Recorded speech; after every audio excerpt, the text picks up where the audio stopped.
sembah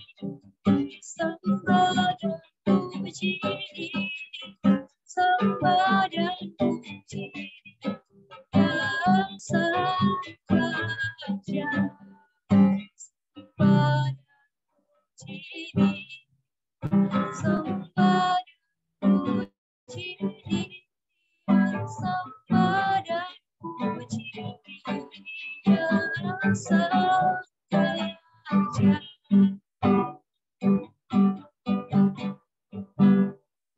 Terima kasih Tuhan, terima kasih buat kasih setiamu Tuhan. Kami boleh memuji menyembah Engkau. Tiba saatnya Tuhan, kami akan lebih lagi Tuhan memuji meninggikan namamu. Biarlah kuasamu, biarlah anugerahmu Tuhan yang boleh terjadi dalam setiap kehidupan kami. Terima kasih Bapa, terima kasih. Hanya di dalam nama Tuhan Yesus kami mengucap syukur dan berdoa kepada Bapa yang di surga. Haleluya, amin. Shalom. Puji nama Tuhan, kita akan lebih lagi memuji meninggikan nama Tuhan. Kita akan menaikkan pujian dari pulau dan benua.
Puji nama Tuhan, kita sudah puji meninggikan nama Tuhan. Tiba saatnya kita akan mendengarkan kebenaran firman Tuhan yang disampaikan oleh hambanya. Mari kita akan mempersiapkan setiap hati dan pikiran kita untuk kita merasakan lawatan Tuhan, untuk kita dapat mendengarkan pesan daripada Tuhan lewat hambanya yang akan menyampaikan firman Tuhan. Mari kita menaikkan pujian besar anugerah. Kita percaya bahwa anugerah Tuhan yang besar dalam setiap kehidupan kita, kalau kita boleh ada sampai di penghujung tahun ini, kita mau mulai tahun yang baru, itu semua karena kemurahan Tuhan, itu semua karena penyertaan Tuhan yang terjadi dalam kehidupan kita. Kita mau mengatakan bahwa besar anugerahnya Tuhan di dalam kehidupan kita, tidak bisa kita membalas setiap apa yang Tuhan berikan dalam kehidupan kita, tetapi kita mau sungguh-sungguh di hadapan Tuhan membawa setiap hidup dan kehidupan kita yang suci kudus berkenan di hadapan Tuhan.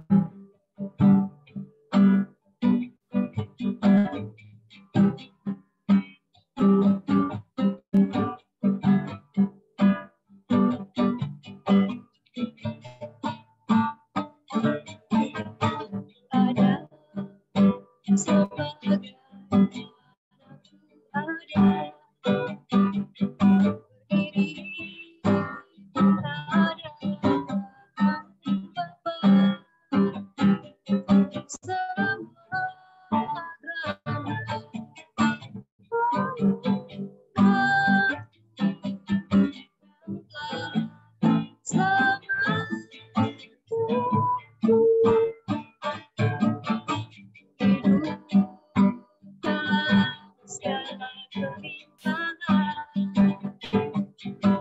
Layak melayani Tuhan, semua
Saya serahkan kepada hambanya yang akan menyampaikan firman Tuhan.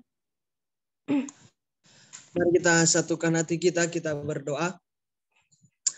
Bapa, kami kembali mengucap syukur Tuhan buat perkenanan Tuhan dalam hidup kami, Bapa. Kami bangga punya Allah seperti Engkau Tuhan yang begitu baik, begitu mengasihi kami Tuhan.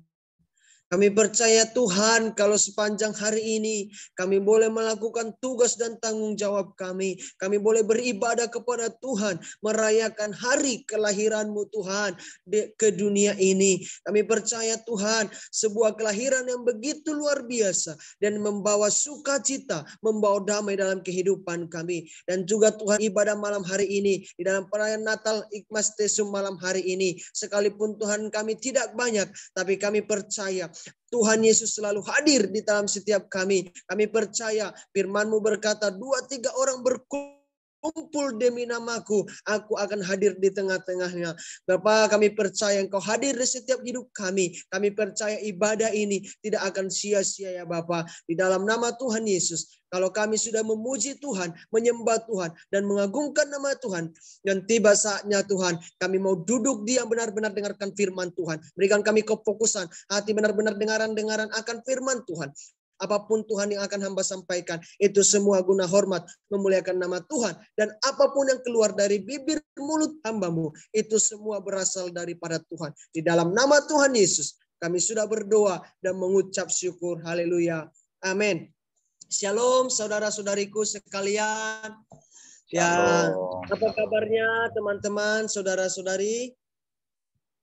Puji Tuhan, baik bro. Baik. Haleluya, puji Tuhan. Sehat ya.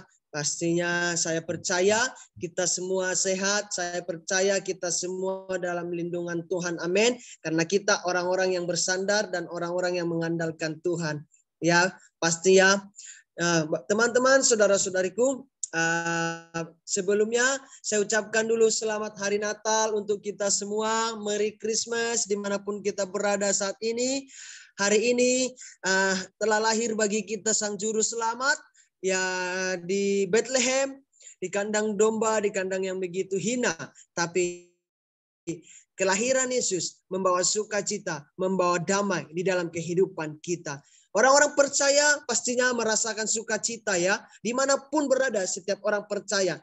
Pastinya hari ini merayakannya dengan sukacita, merayakannya dengan damai, dan penuh kesukacitaan, penuh kebahagiaan. Karena apa? Kelahiran Tuhan Yesus ke dunia ini. Jadi teman-teman, saya ucapkan kembali selamat Natal untuk kita semua. Selamat hari kelahiran Tuhan Yesus untuk kita semua. Nah, teman-teman, sudah ada yang mengenal saya? Ya, mungkin udah ada ya Kak. Mungkin anak, Leo, mungkin ya beberapa teman dari Ikmas Tesum sudah mengenal karena udah beberapa kali ya saudara kita Leo ini mengundang saya untuk menyampaikan firman Tuhan. Ya, mungkin kalau yang belum, kalau yang baru join, mungkin yang belum pernah dengar saya, nama saya sesuai dengan Zoom, Reksi Tambunan. Saya asli suku Batak, bukan orang Timur ya.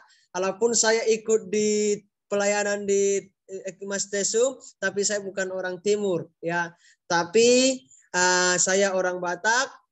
Mama saya Manado, saya asal dari Aceh ya teman-teman. Dan sekarang stay pelayanan di Medan ya, Gereja Kristen Parousia. Kalau sekarang jabatan saya di gereja pastor youth ya, pastor muda, anak muda ya. Saya menghandle atau menangani kaum muda ya, anak-anak muda.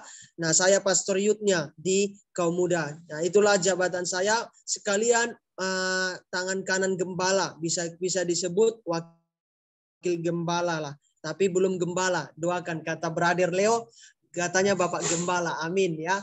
Jadi kita percaya itu semua untuk melayani Tuhan, untuk guna hormat, memuliakan nama Tuhan dan membangun kerajaan Allah. Ya, doakan, saya masih single statusnya ya, belum menikah. Kalau kira-kira cocok silakan mendaftar. Ya, enggak bercanda ya.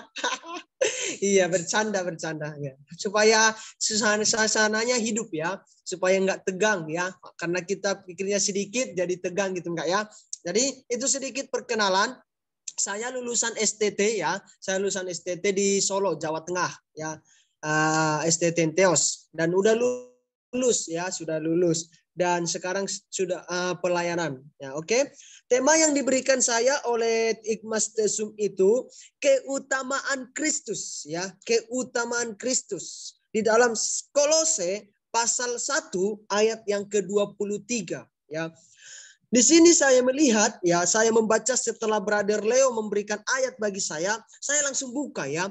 Teman-teman, saya buka ayat ini, keutamaan Kristus sesuai dengan perikop ya. Diberikan tema sesuai dengan perikop di Kolose 1 ini, keutamaan Kristus ya. Saya renungkan, saya baca berulang-ulang teman-teman ayat ini. Apa sih yang dimaksud ayat ini gitu ya?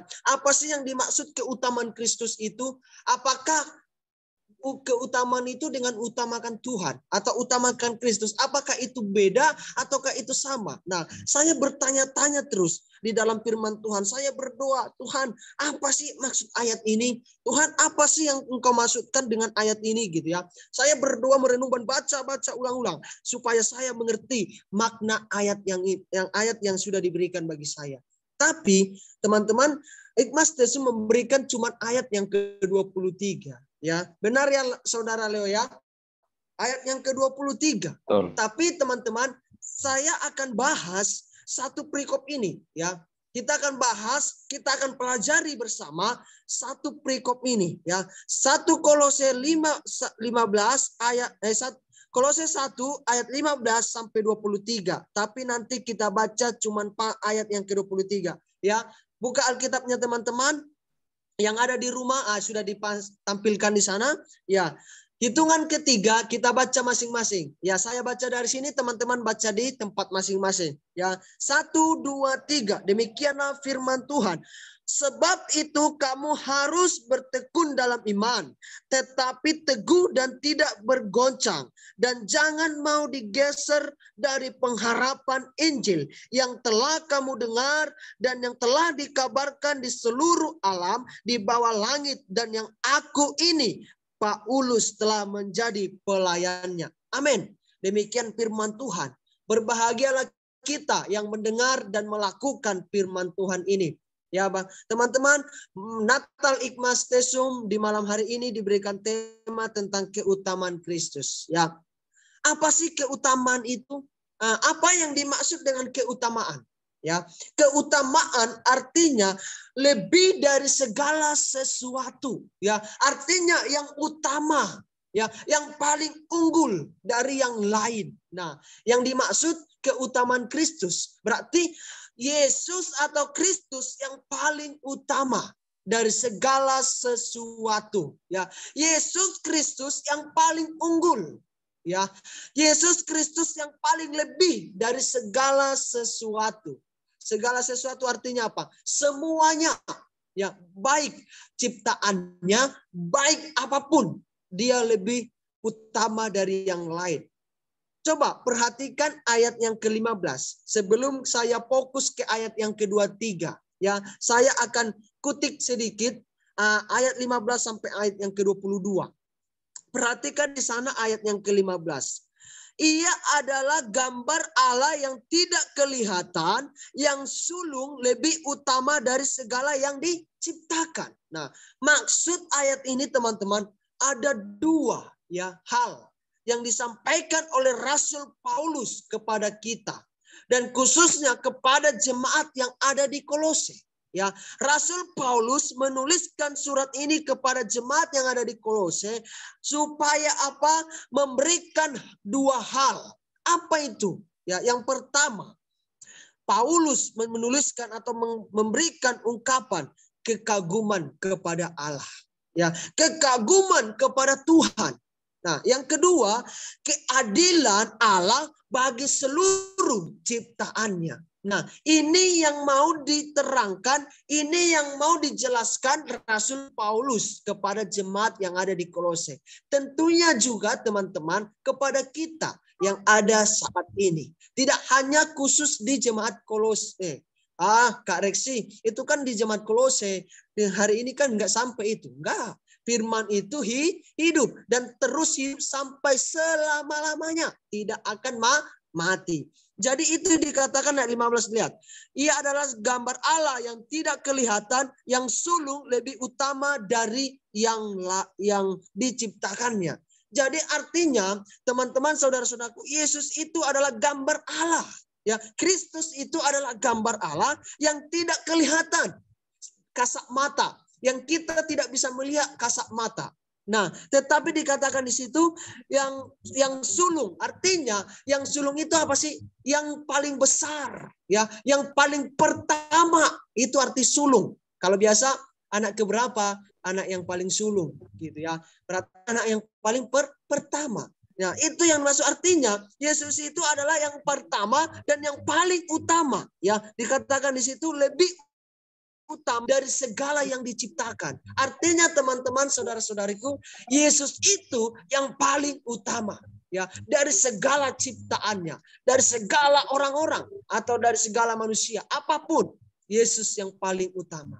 Makanya Rasul Paulus menuliskan, ini loh keutamaan Kristus. Ya, jadi karena di dalam dialah telah diciptakan segala sesuatu yang ada di surga maupun yang ada di bumi. Ya, jadi karena oleh dialah semua yang ada, ya, semua yang ada di surga maupun ada di bumi. Jadi saya katakan tadi, kekaguman kepada Allah.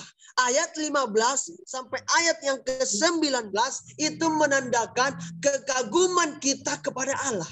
Artinya Paulus menunjukkan ini loh Tuhan, ini loh Yesus Kristus, ya, dia yang paling utama, dia yang paling unggul, ya. Itu dikatakan oleh Rasul Paulus kepada jemaat yang ada di Kolose. Nah, yang kedua, ayat 19 sampai ayat yang ke-23 itu menandakan bahwa Yesus adil kepada seluruh ciptaannya. Kenapa adil? Kita lihat, kalau tadi keunggulan, kekaguman kita ya kepada Tuhan. Kenapa kita kagum? Karena dialah Tuhan satu-satunya. Enggak ada yang lain. Ya, makanya dikatakan Yesus itu yang paling utama. Berbahagialah kita orang yang percaya sama Tuhan, karena kita percaya Tuhan kita adalah Tuhan yang paling utama. Dan dia, keutamannya itu adalah dia benar-benar Tuhan yang paling sulung, yang paling utama dari segala ciptaannya. Nah, dan juga di situ dikatakan, ia adalah terlebih dahulu dari segala sesuatu, dan dari segala sesuatu ada di dalam dia. Nah, begitu luar biasa, bukan? Perhatikan ayat yang ke-17.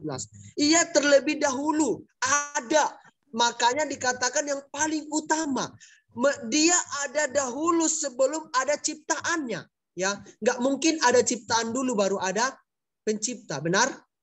Benar saudara-saudariku? Nggak mungkin ada ciptaan dulu baru ada pencipta. Harusnya ada dulu pencipta baru ada ciptaannya. Nah, makanya Rasul Paulus katakan, ia ada terlebih dahulu. Ya, ia ada terlebih dahulu dari segala sesuatu. Artinya dari segala sesuatu ini, dari segala ciptaannya, dari segala yang ada di dunia ini, dari segala sesuatu yang ada di bumi ini, dia dulu yang ada.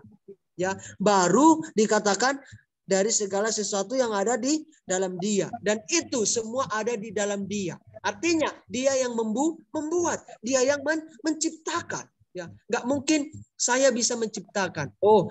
Saya ciptakan boneka, nggak bisa saya menciptakan karena saya manusia, bukan saya Tuhan. Nah, jadi Rasul Paulus mengungkapkan, memberitahukan kepada jemaat yang ada di Kolose, ini loh keutamaan Kristus itu. Ini loh keutamaan dia di dalam kehidupan kita.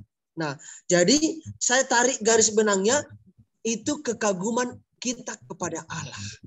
Nah, yang kedua, keadilan Allah bagi seluruh ciptaannya. Di ayat yang ke-19 boleh diperhatikan, karena seluruh kepenuhan Allah berkenan diam di dalam dia, dan oleh dialah yang memperdamaikan segala sesuatu dengan dirinya, baik yang ada di bumi maupun yang ada di sorga, sesudah ia mengadakan pendamaian oleh darah salib Kristus. Makanya saya katakan keadilan bagi ciptaannya. Kenapa saya katakan keadilan?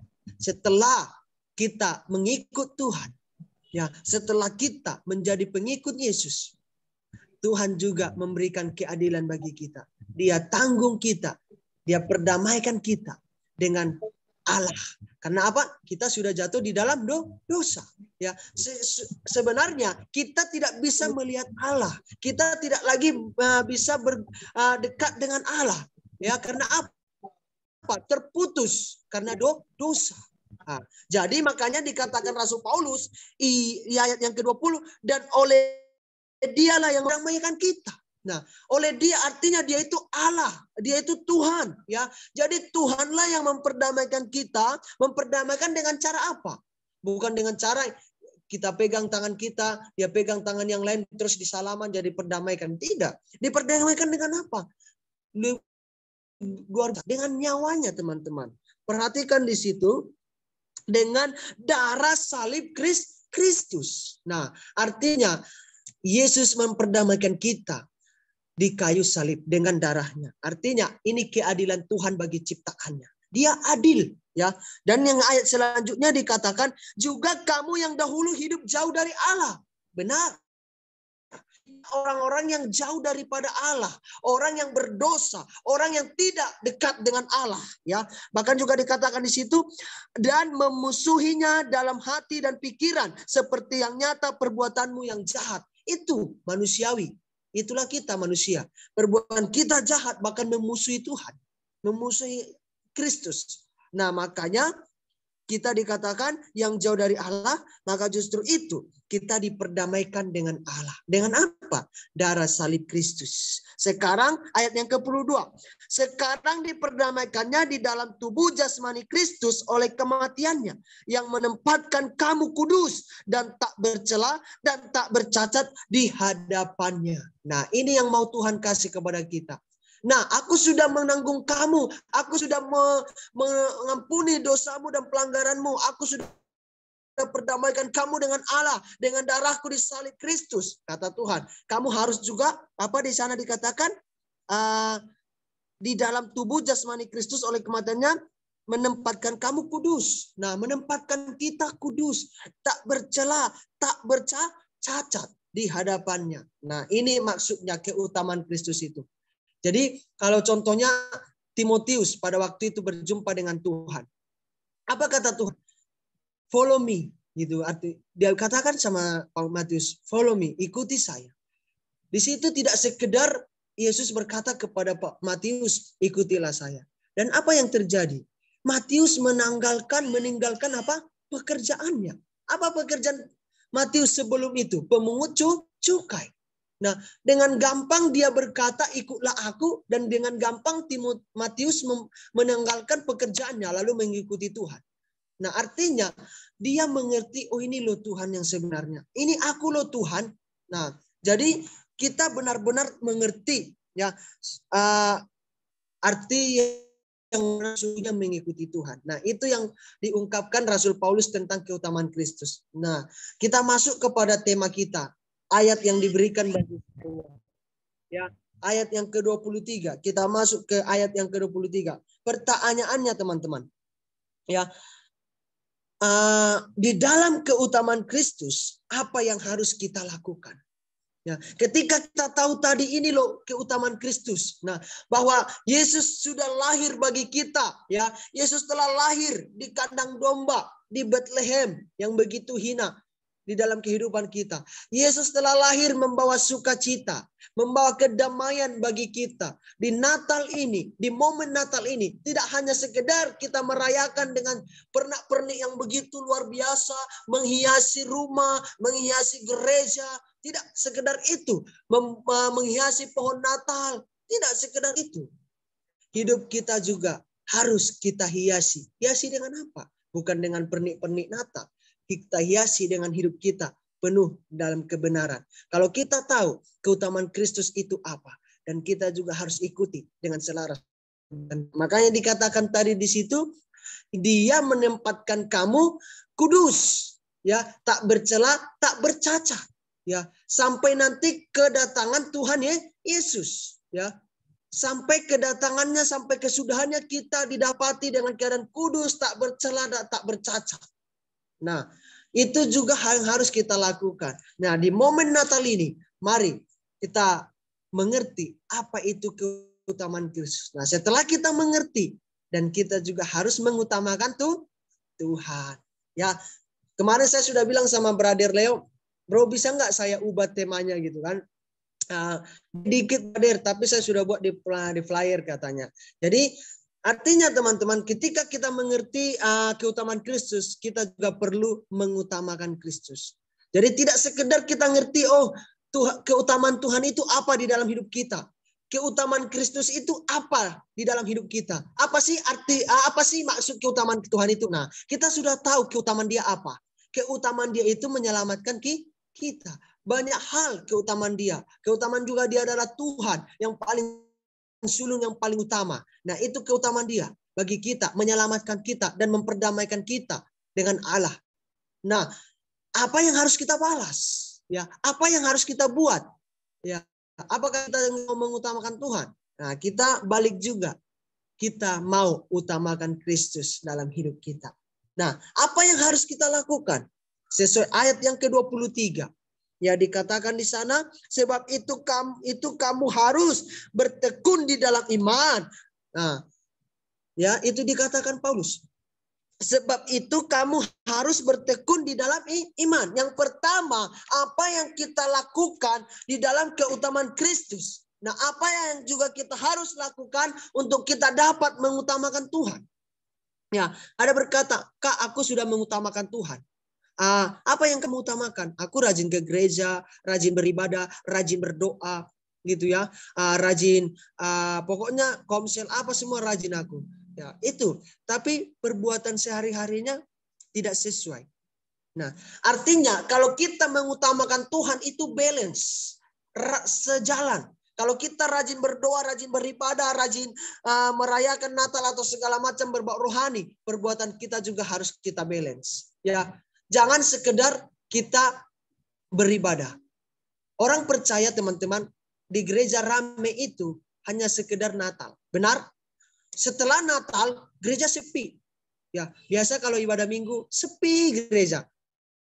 Tapi coba kalau Natal, penuh sampai ke belakang, siapa sewa kursi gitu ya. Pasti rame. Ya, kalau bisa paling duluan datang. Nggak mau terlambat. Ya, kenapa ya orang Kristen begitu? Kalau pas Natal rame, pas ibadah apa? Sepi gitu ya. Tapi itu Kristen tomat. Kristen tobat, ya tobat kumat. Jadi kita itu datang ke gereja bukan ada momen-momen tertentu. Ya, makanya kalau kita dapat mengutamakan Kristus, kalau kita udah ngerti keutamaan Kristus, kita juga harus mengutamakan Kristus dalam kehidupan kita. Di momen Natal ini, di momen kelahiran Tuhan ini, sukacita ini, mari juga kita utamakan Tuhan di dalam kehidupan kita. Bukan sekedar perayaan, bukan sekedar kita happy-happy. Oh, buat kue nanti tahun baru, ya. Kita apa sih arti Natal itu sebenarnya dalam hidup kita? Apa sih arti sesungguhnya kelahiran itu bagi kita? Nah, Yesus telah lahir bagi kita, artinya kita mengerti Sang Juru Selamat itu telah membawa sukacita. Nah, tidak hanya sekedar bawa sukacita. Ya, hidup kita juga perlu namanya pemberesan. Karena kita percaya Natal itu bisa setiap hari. Karena kelahiran, ya, kelahiran bisa artinya kelahiran bisa lahir baru, ya, sukacita setiap hari, ya, damai setiap hari, ya, bahagia setiap hari bisa. Ya, tidak hanya momen Natal itu setiap tanggal 25 Desember. Makanya tidak hanya momen Natal itu tertentu yang kita rayakan. Makanya hidup kita juga harus kita perbaharui. Nah, yang pertama yang harus kita lakukan sesuai ayat 23, perhatikan ayat 23a. Yang pertama, bertekun di dalam iman. Nah, yang pertama yang harus kita lakukan saudara-saudariku, kita bertekun di dalam iman. Apa sih Kak Reksi arti bertekun? Bertekun itu yang dimaksud ya adalah yang terus berkeras hati. Ya, sungguh-sungguh, ya, tidak mudah putus asa. Itu bertekun, artinya berkeras hati, sungguh-sungguh, ya, terus tekun, ya, tidak mudah menyerah. Nah, artinya berarti kalau dikatakan bertekun di dalam iman, berarti kita sungguh-sungguh hidup di dalam iman. Ya, iman apa? Iman itu dalam bahasa aslinya pistis, dari asal kata pisteo, ya. Iman itu kepercayaan. Jadi bertekun di dalam kepercayaan kita. Kepercayaan kepada siapa?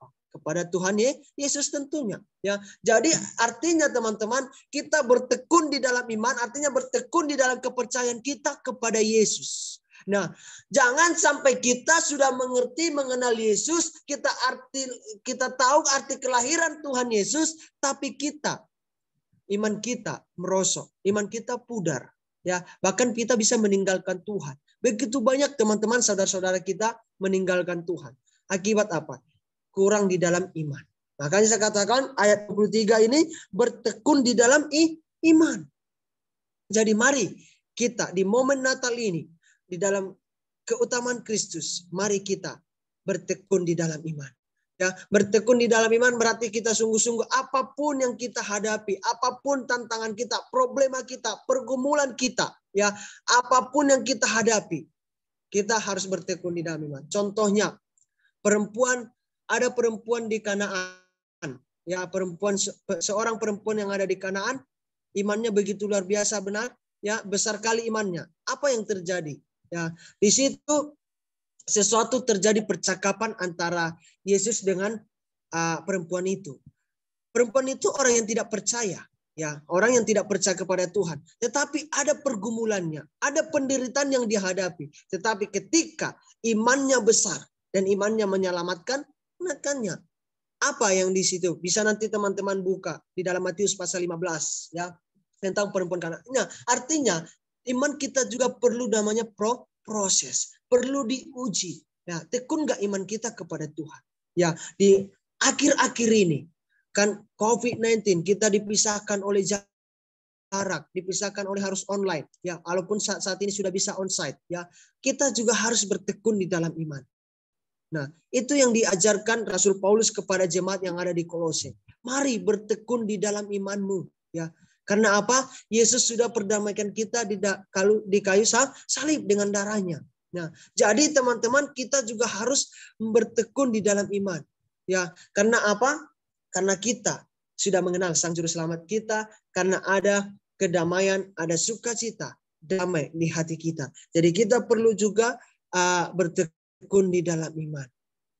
Ya, itu sudah ditampilkan, ya, ayatnya. Jadi yang kedua, teman-teman, ya.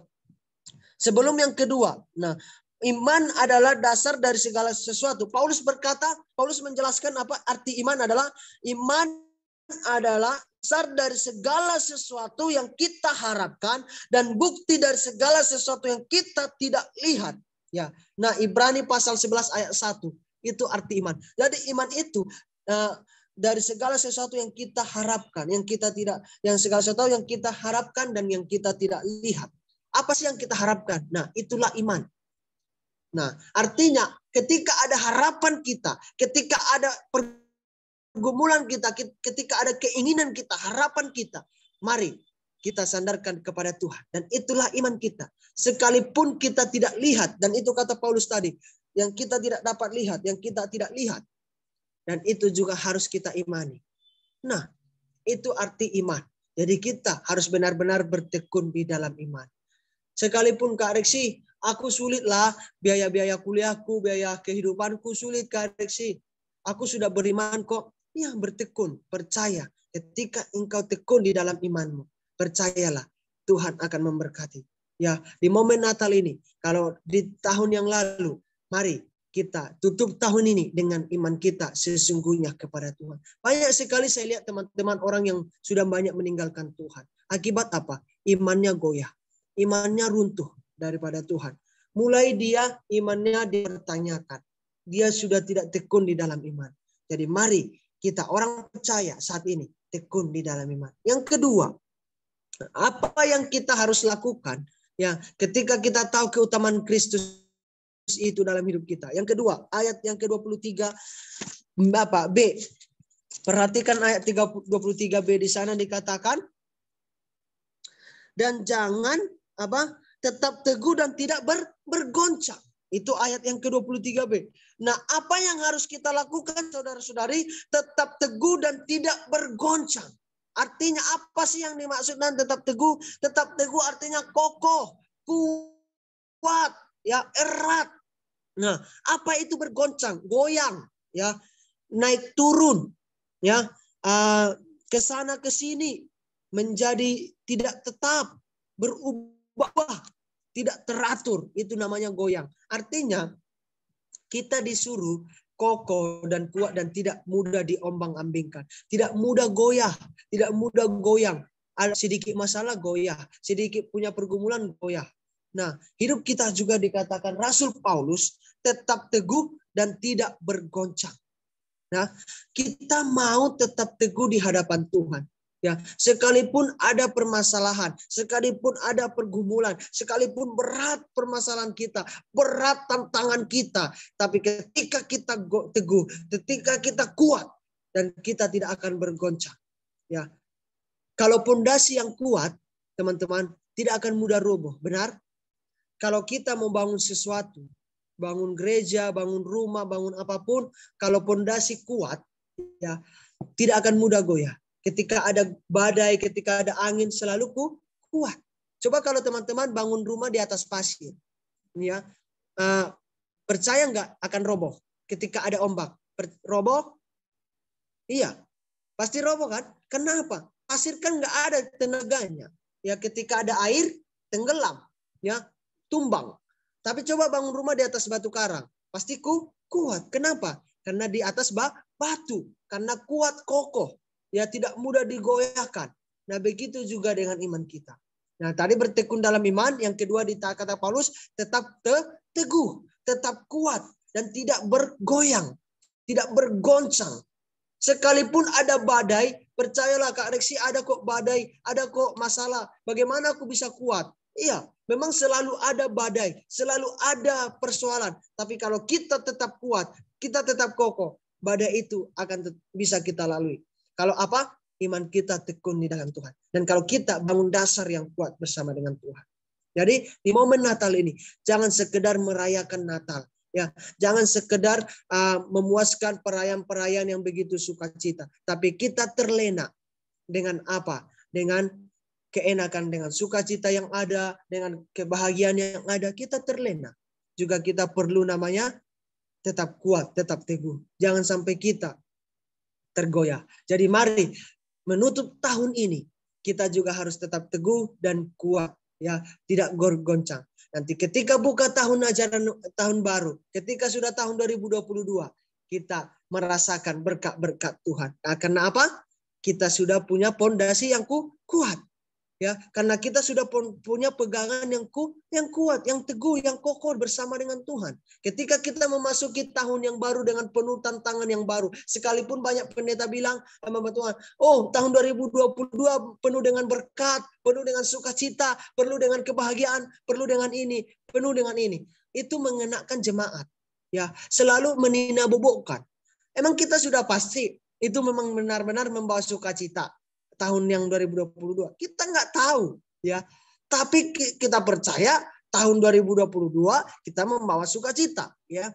Tapi kita setelah kita membuka lembaran 2022, kalau kita tidak punya pegangan, ya, bukan pegangan dukun, ya, bukan pegangan orang pintar, ya, pegangan artinya kita sudah punya pondasi yang kuat. Ketika persoalan ada di tahun 2000, tantangan ada, kita bisa lalui. Kalau 2021 kita bisa lalui, apalagi 2022. Jadi makanya kita harus teguh dan tidak bergoncang. Ya, makanya teman-teman, saya selalu katakan sama anak-anak muda di youth, selalu katakan gini, jangan mudah kamu tergoda dengan orang-orang. Ya, jangan mudah kamu diombang-ambingkan. Mari terus kamu bangun imanmu dengan Tuhan. Membangun iman dengan cara apa? Ya, bangun hubungan intim dengan Tuhan. Kalau kita ada hubungan intim dengan Tuhan, iman kita itu semakin kuat. Iman kita itu semakin hidup. Ya, kalau kita ada hubungan. Coba kalau kita nggak ada hubungan dengan Tuhan, ya, pastinya iman kita itu semakin kecil. Ya, artinya semakin jauh dari Tuhan.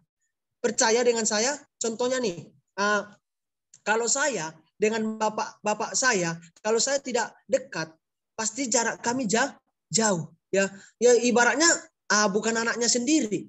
Ya, contohnya nih, saya kasih aja, saya dengan orang tuanya Ana, bapaknya Ana gitu ya. Saya ingin menjalin komunikasi. Saya pasti percaya sulit. Kenapa sulit? Karena dia bukan bapak saya. Karena dia bapaknya Ana, bukan saya anaknya, tapi Ana. Tapi coba kalau Ana, Pak, aku mau curhat dong begini. Oh ya, iya, curhat mau ngomong apa gitu ya. Sini Bapak dengerin, Bapak kasih masukan, saran. Nah, artinya ada kedekatan antara anak dan Bapak. Begitu juga dengan Tuhan. Pastinya ketika ada apa-apa dengan anak, pasti bapaknya yang pertama yang nolong. Pasti bapaknya yang pertama, ada apa nak? Kamu kenapa? Ada apa? Apa yang terjadi? Pasti seperti itu. Begitu juga kita dengan Tuhan. Ketika kita bangun iman kita dengan Tuhan, kita bangun hubungan kita dengan Tuhan, ya, pastinya Bapa kita yang di surga yang pertama menanya kita, ada apa nak? Apa yang bisa saya tolong untukmu? Itu kata Tuhan bagi kita. Pertolongan pertama datang dari Tuhan. Ya, sekalipun melalui orang tua kita. Sekalipun melalui orang lain. Tapi itu pertolongan pertama dari Tuhan. Jadi makanya bagaimana kita supaya tetap teguh, supaya kita tetap kuat dan tidak bergoncang. Bertekun di dalam iman. Ini berkesinambungan. Ini tidak putus. Jadi bertekun di dalam iman supaya tetap teguh. Supaya tetap kuat. Nah, kalau kita awal tadi tidak bertekun, kita akan mudah goyah. Akan kita mudah bergoncang. Mudah dibawa arus. Contohnya kalau kita berenang di sungai. Ya, kalau ombak arusnya kencang. Kalau kita nggak punya pegangan, kita terseret arus. Benar? Benar ya, kalau kita nggak punya pegangan yang kuat, pasti kita terseret arus. Ya, karena kita punya pegangan yang kuat, makanya kita bisa bertahan melawan arus. Nah, begitu juga dengan iman kita. Kalau kita nggak punya pegangan yang kuat, iman kita yang nggak kuat, kita akan terbawa dan kita mudah tergoncang dan kita mudah dibawa oleh arus. Arus apa? Bukan arus ombak ya, arus badai, arus permasalahan, ya, arus liku-liku kehidupan. Dan kita lama-lama dan kelama-lamaan kita akan meninggalkan Tuhan. Begitu banyak meninggalkan Tuhan orang-orang. Bukan cuma sekedar pelayan Tuhan, pendeta, orang pendeta pun meninggalkan Tuhan.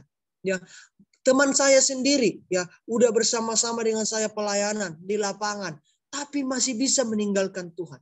Ya, kenapa? Imannya tidak kokoh di hadapan Tuhan. Dia tidak dengar-dengaran akan firman Tuhan. Jadi mari di momen Natal ini, sekalipun kita merayakan dengan sukacita, merayakan dengan luar biasa, mari juga kita tetap teguh di hadapan Tuhan. Yang itu yang kedua. Ketika kita mengerti keutamaan Kristus, ketika kita mengerti apa itu keutamaan Tuhan dalam hidup kita, kita juga harus melakukan bagian kita, yaitu kita tetap teguh dan tetap kuat. Dan kita bandingkan dengan perbuatan-perbuatan kita, ya, dengan tindakan kita, dengan karakter kita, kita juga laraskan. Ketika di momen Natal ini, kita tunjukkan dengan sukacita perbuatan kita bagi banyak orang. Baru sukacita Natal kok jelek kali sifatnya ini ya. Nggak bisa dicontoh, padahal baru Natal. Nah, artinya kita jadi batu sandungan. Justru di momen Natal ini, kita tidak ada batu sandungan. Kita justru menjadi berkat bagi banyak orang. Kita tularkan kasih kita tularkan sukacita kita tularkan damai kita kepada orang lain. Kita tularkan kebahagiaan kita kepada orang lain yang letih lesu, yang punya pergumulan berat, yang tidak punya harapan. Kita katakan di dalam Tuhan ada harapan. Ya, di momen Natal ini kita kasih sukacita bagi mereka dan kita alat Tuhan untuk menjangkau mereka dengan perbuatan kita. Nah, itu yang kedua. Yang terakhir, nggak usah lama-lama ya. Nanti ngantuk-ngantuk juga ya. Jadi yang terakhir, yang ketiga. Ya, apa yang harus kita lakukan teman-teman agar kita mengerti keutamaan Kristus? Ketika kita mengerti keutamaan Kristus, apa yang harus kita lakukan? Yang ketiga, ayat yang ke-23C. Jangan mau digeser dari pengharapan Injil. Apa sih arti geser? Apa sih arti digeser, Kak Reksi? Digeser itu berpindah. Ya, jangan mau imanmu berpindah dari Injil ke iman yang lain. Ya, jangan engkau berpindah karena engkau sudah mengerti, karena engkau mau kehidupan yang enak di dunia, engkau mau berpindah, menjual imanmu. Jangan mau digeser oleh pengharapan Injil. Ya, harapan kita itu hanya pada Yesus. Harapan kita satu-satunya ada di dalam Tuhan. Jangan mau digeser. Artinya jangan mau dipindah. Contohnya ini Kak Ana di sebelah kiri saya. Ya, Kak Tina di sebelah kanan saya. Jadi karena saya mau ini, Kak Ana kamu di sebelah kanan saya aja, biar Kak Tina di sebelah kiri saya. Artinya berpindah. Jangan mau berpindah. Jangan mau digeser. Kalau kita tetap percaya pengharapan kita pada Injil, kepercayaan kita kepada Tuhan, tetap kepada Tuhan. Ya, artinya ini ayat ke-23 ini yang ayat C ini, sekali kita menyembah Tuhan, ya kita sembah Tuhan. Kita tidak dapat menyembah dua Tuhan, ya. Firman Tuhan katakan engkau tidak dapat menyembah Tuhan dua tuan. Engkau akan nanti yang satu engkau akan benci, yang satu engkau akan menghormatinya. Jadi kita harus tetap pengharapan kita pada Injil. Artinya kepada Injil, artinya kepada Tuhan Yesus, kepada firman Tuhan. Jangan kepada yang lain. Ya, pengharapan kita satu-satunya ada di dalam Kristus. Jadi jangan mau digeser dari pengharapan orang lain, dari iman-iman yang lain. Ya, kita sampai nanti endingnya. Ya, nanti ketika kedatangan Tuhan, kita tetap harapan kita kepada Injil. Ya, ketika Tuhan datang, kita didapatinya di dalam Kristus, tidak di dalam Allah yang lain. Ya, tidak ada di Allah-Allah yang lain. Ya, kita didapatinya di dalam Kristus dan pengharapan kita di dalam Injil. Ya, harapan kita satu-satunya hanya di dalam Tuhan. Tidak ada harapan di tempat lain, teman-teman. Kalau kamu berpindah, bergeser pengharapanmu ke tempat yang lain, kamu akan kecewa. Kamu akan menyesal seumur hidup. Ya, sekarang ketika kita berkata, oh, aku nggak menyesal kok Kak Reksi, aku nggak berkecewa kok berpindah imanku. Iya, awal-awal nanti kamu rasakan perjalanan hidupmu. Akan kamu alami kekecewaan. Kamu akan alami penyesalan. Dan seumur hidup itu akan menyesal. Karena apa?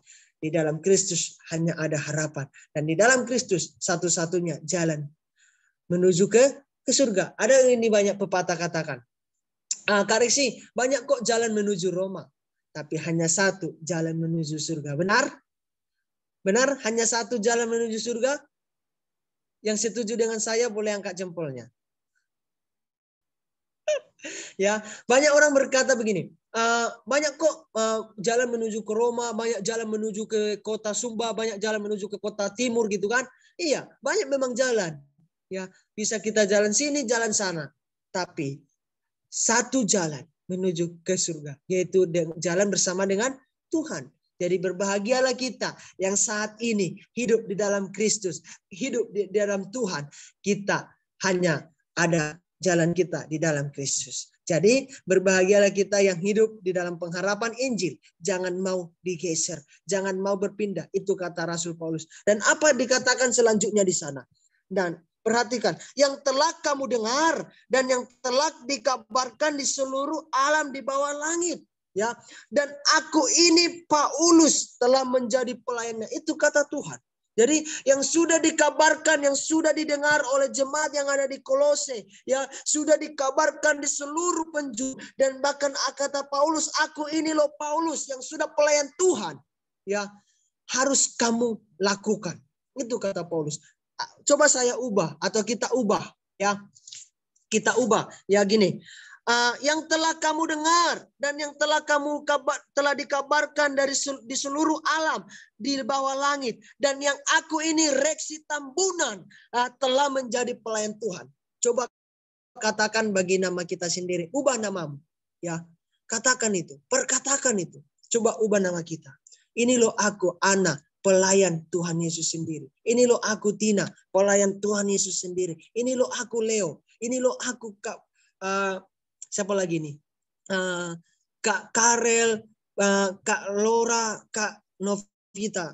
Kalau kita ubah nama kita, pasti sungguh luar biasa, bukan? Itu kata Paulus kepada jemaat yang di Kolose. Supaya apa? Mereka mengerti keutamaan Kristus. Tidak sekedar percaya kepada Tuhan. Tidak sekedar mengikut Tuhan. Dan mereka benar-benar memahami arti keutamaan Kristus itu di dalam hidupnya.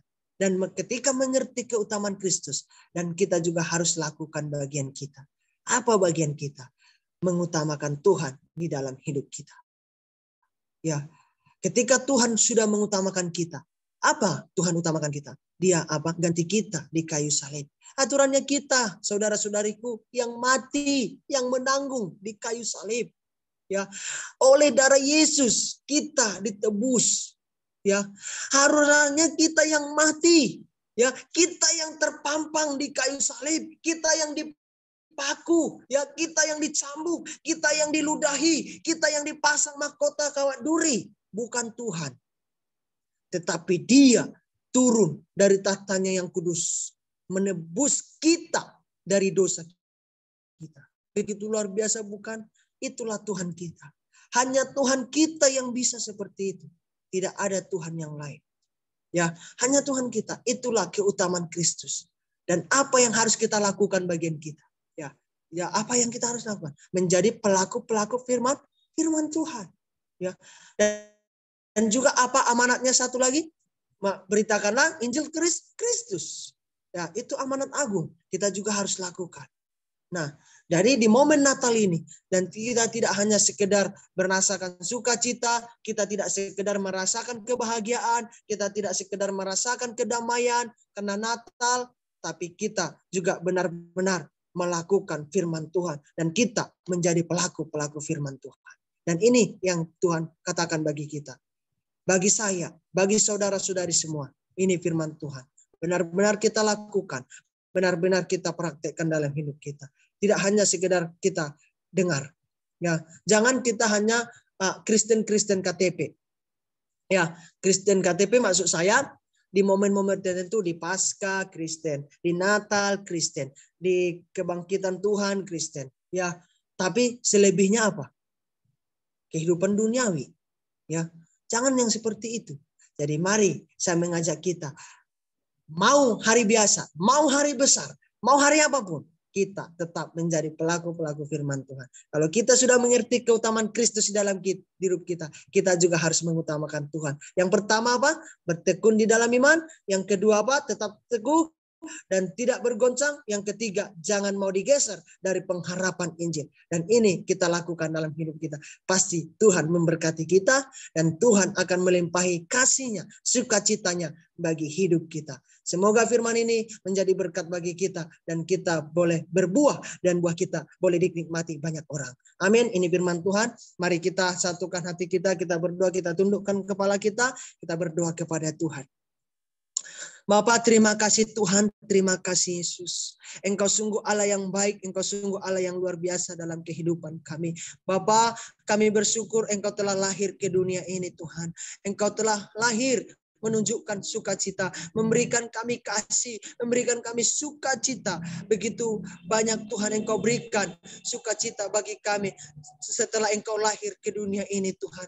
Kami bangga punya Allah seperti Engkau. Kami bangga Tuhan punya Tuhan seperti Engkau Tuhan. Kami bisa memiliki Engkau. Terima kasih Bapa, terima kasih Tuhan buat kasih setia-Mu. Firman ini Tuhan tidak hanya tinggal diam di dalam kehidupan kami. Kami benar-benar lakukan di dalam kehidupan kami. Kami tidak sekedar pendengar, kami boleh lakukan dan menjadi pelaku-pelaku firman Tuhan. Bapa, sekalipun hamba sudah berhenti berbicara, tapi firman Tuhan itu terus hidup, terus bertumbuh, dan terus berbuah dalam kehidupan kami. Dan sehingga firman itu berbuah dan buah itu tetap, dan buah kami itu boleh dinikmati, dirasakan, dimakan oleh banyak orang dan mereka percaya kepada Tuhan. Terima kasih Bapa, pakailah kami, ini hidupku, pakailah kami Tuhan, menjadi alat Tuhan, menjadi pelaku-pelaku firman Tuhan. Dimanapun kami berada Tuhan, sekalipun kami jauh, dipisahkan oleh jarak dan waktu, dipisahkan oleh tempat, kami percaya Tuhan selalu memberkati kami,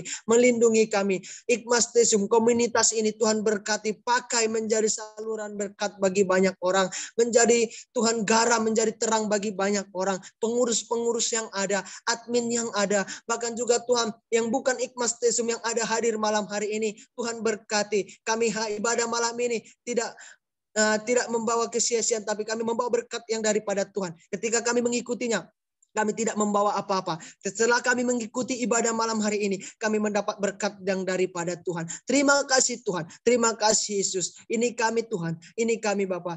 Berkati pelayanan kami. Berkati keluarga kami. Berkati Tuhan kehidupan kami. Apapun yang kami kerjakan, Engkau membuat berhasil. Di momen Natal ini, Tuhan, kami merasakan sukacita bersama Bapa. Bahkan juga kami tidak hanya sekedar merasakan sukacita. Kami menjadi pelaku-pelaku firman Tuhan. Di dalam nama Tuhan Yesus, kami sudah berdoa dan mengucap syukur. Kami serahkan acara kami selanjutnya kepada Tuhan. Di dalam nama Tuhan Yesus, kami sudah berdoa dan mengucap syukur. Sama-sama kita katakan, amin. Tuhan Yesus memberkati. Shalom, selamat Natal, Merry Christmas. Shalom, kakak-kakak semua. Ya mungkin wajah saya agak asing gitu ya di ibadah ini karena jarang sekali ikut gitu karena ada Kakak Tina, jadi Kakak Tina ajak aku untuk bisa ikut gitu. Ya puji Tuhan kakak-kakak semua di Natal tahun ini kita mendapatkan momen yang sangat luar biasa ya. Momen Natal ini sesungguhnya adalah momen yang sangat spesial gitu ya bagi kita semua orang percaya. Dan kiranya Natal di tahun ini menjadi Natal yang sangat berkesan, sangat memberikan dampak dan damai sejahtera bagi setiap kita. Dan seperti Kakak Reksi tadi ya sudah bilang bahwa di Natal kali ini adalah Natal kesempatan bagi kita untuk bisa menumbuhkan iman kita ya, dan juga bisa menjadikan fondasi bahwa kita sebagai orang-orang percaya ini harus tahu dasar dari iman kita tuh apa gitu ya. Dasar dari hidup dan iman kita itu adalah firman Tuhan itu sendiri. Jadi terus menjadi pelaku firman, kata Kakak Reksi tadi ya, terima kasih banyak Kakak untuk renungannya tadi, dan pasti memberkati kita semua khususnya di momen Natal ini gitu. Dan sebenarnya ini mendadak ya Kakak Leo, tiba-tiba dari private chat gitu mau minta kesediaannya untuk ya menyanyikan pujian gitu ya. Ya kiranya pujian yang akan dibawakan oleh kami ya memberkati kita semua. Ya, pujian malam hari ini mau dibawakan, judulnya adalah Natal di Hatiku. Mungkin kakak-kakak semua bisa bersama-sama nyanyi ya, nyanyi sama-sama di tempat masing-masing.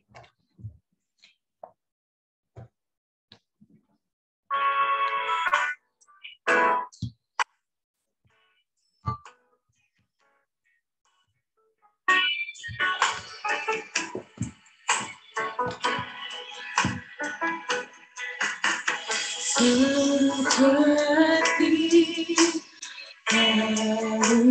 naungan layakkanlah hatiku menyambutmu Tuhan, seperti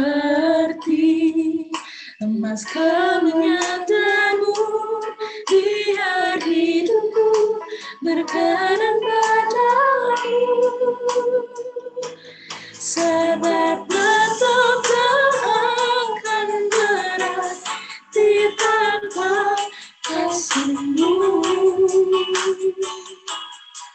Lahir di hatiku hanya bersama-Mu, Yesusku, rasakan selalu. Indahnya Natal di hatiku.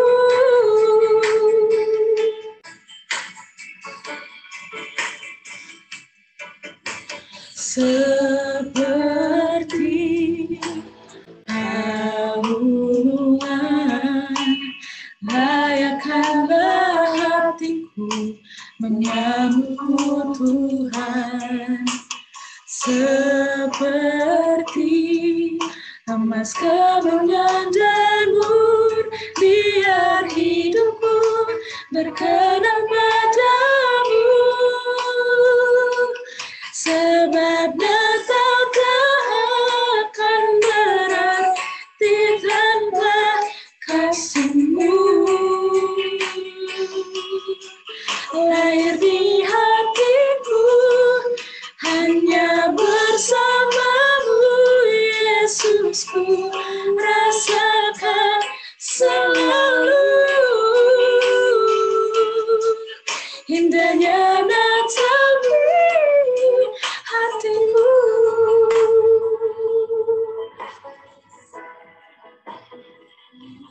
Sebab Natal tak akan berarti tanpa kasih-Mu.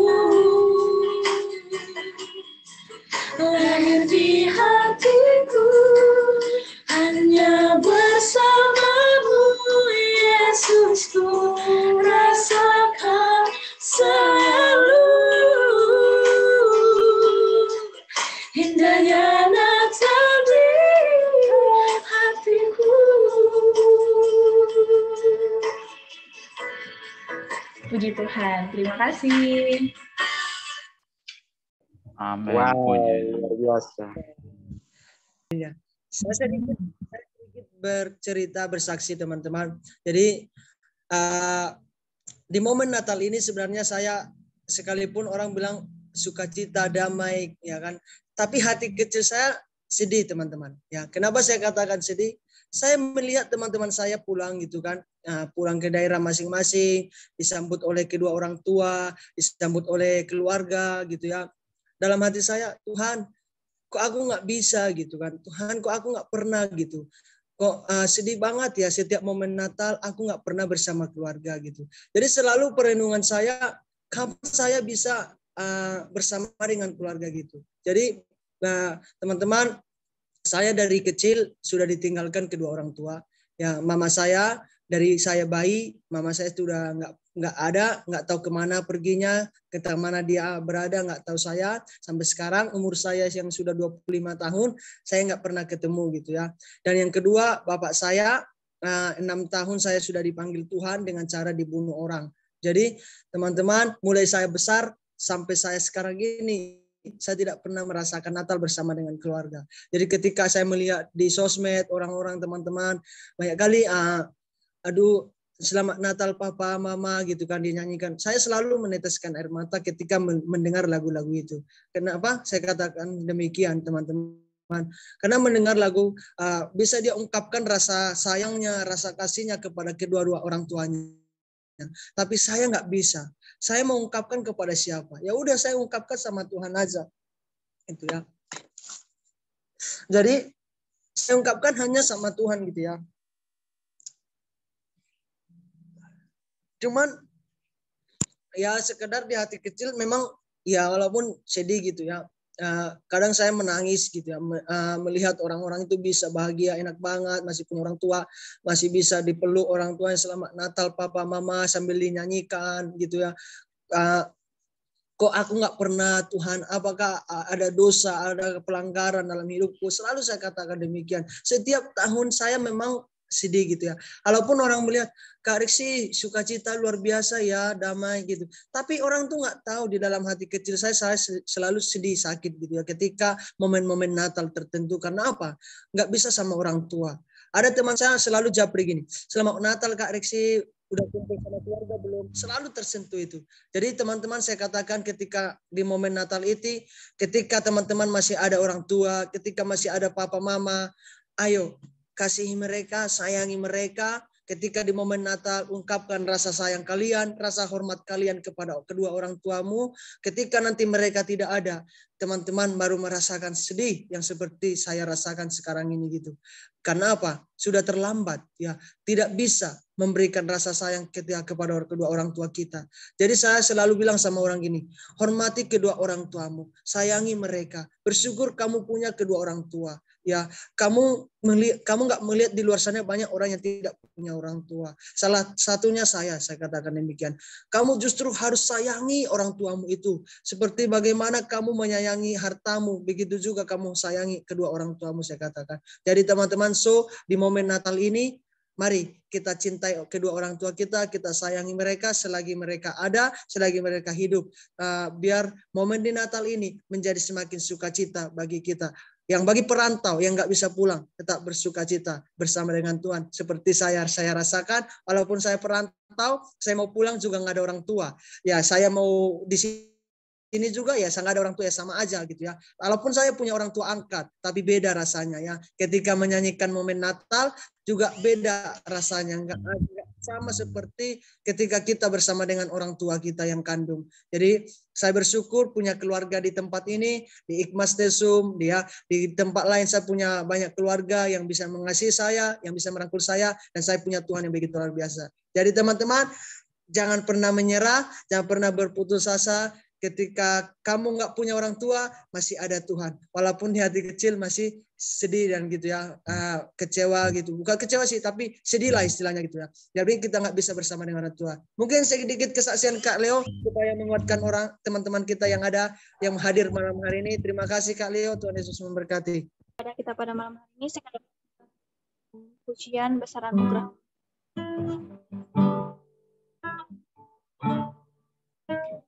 Besar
Kepada hambanya saya silakan.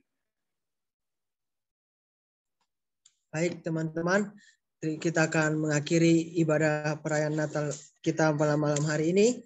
Kita sudah memuji Tuhan, kita menyembah Tuhan, dan kita juga sudah mendengarkan firman Tuhan, dan kita juga sudah mendengarkan kesaksian pujian dan kesaksian-kesaksian yang lain yang sungguh memberkati kita, dan kiranya Natal ini membawa sesuatu dalam hidup kita dan membawa perubahan dalam hidup kita. Mari kita berdoa teman-teman, kita satukan kembali hati kita berdoa.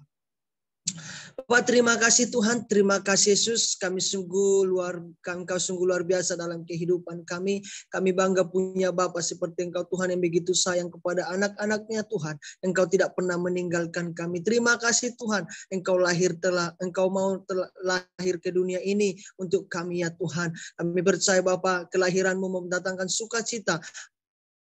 Kelahiran-Mu mendatangkan berkat bagi kami, kedamaian, kebahagiaan bagi kami. Tapi bukan hanya sekedar itu Tuhan yang kami tahu, bukan sekedar itu Tuhan, makna kelahiran-Mu. Kami benar-benar mengerti sebenarnya apa arti kelahiran itu dalam kehidupan kami. Dan kami juga Tuhan dalam momen Natal ini, kami boleh melakukan perubahan dalam kehidupan kami. Dan kami semakin hidup berkenan di hadapan Tuhan.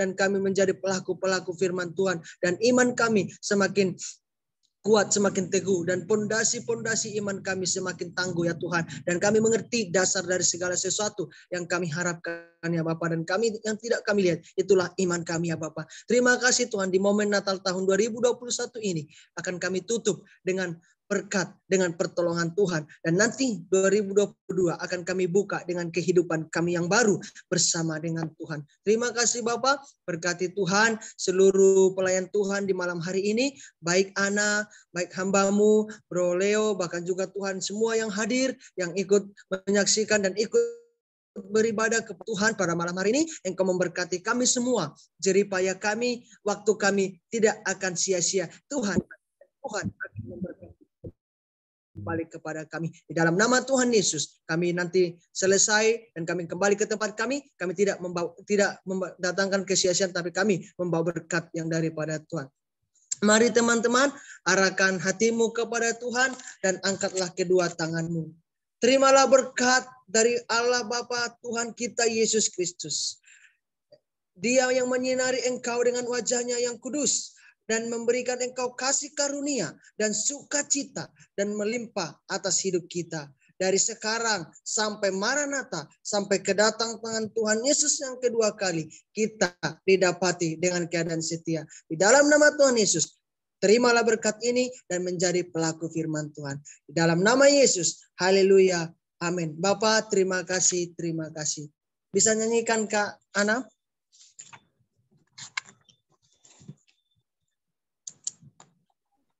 Lagu apa? Terima kasih Tuhan.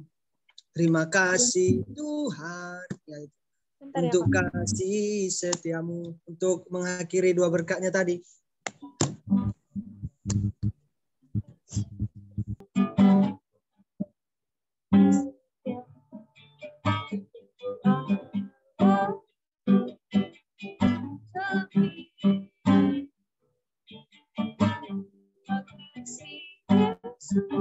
Terima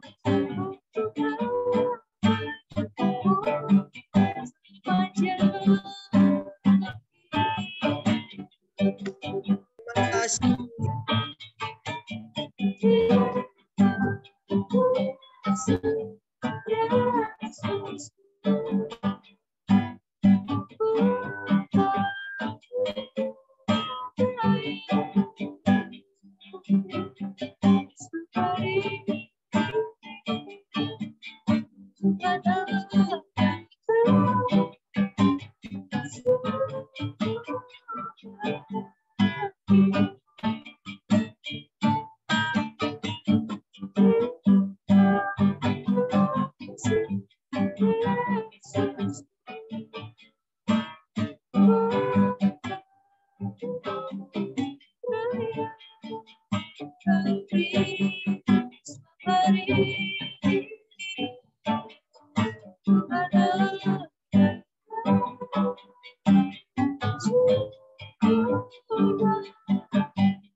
Amin. Terima kasih. Ambil sate dulu sejenak sebelum kita berpisah.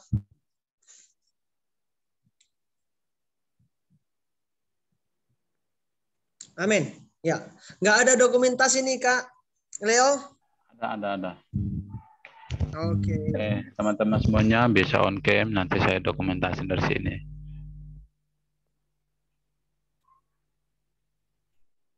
Ada Kak Anona, Kak Sarlin, Kak Kore. Atau biar ada pernik Natalnya.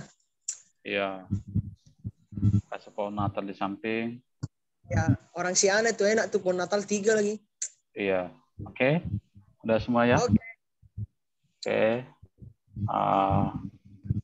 Bapak Karel, tunjukin rumah Sumba ini. Ya, oke. Ya, terima kasih Bapak. Oke. 1, 2, 3. Oke, bentar. Tahan. Lagi. Satu kali lagi. 1, 2, 3. Oke, sip. Oke. Thank you. Terima kasih.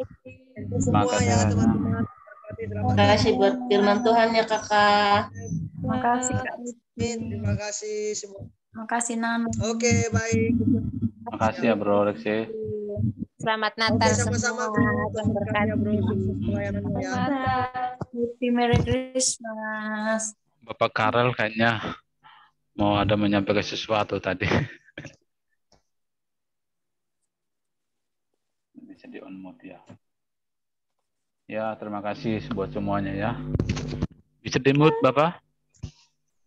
Ditekan itu mic-nya. Oke.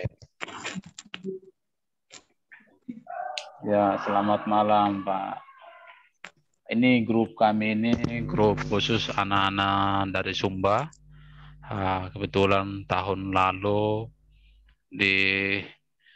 lambat dengan COVID-19, jadi ada beberapa teman.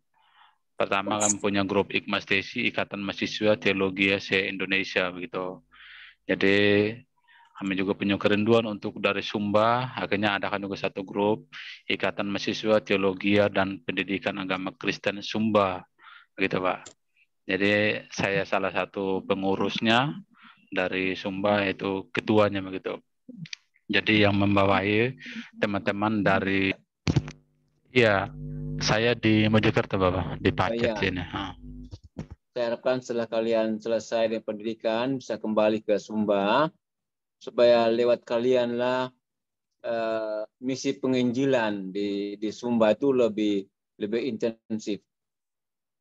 Ya, karena saya membaca berita-berita yang ada saat ini, ada mungkin kalian kenal atau ada PSS. Ya, ya itu yang harus kita perkuat supaya Sumba sebagai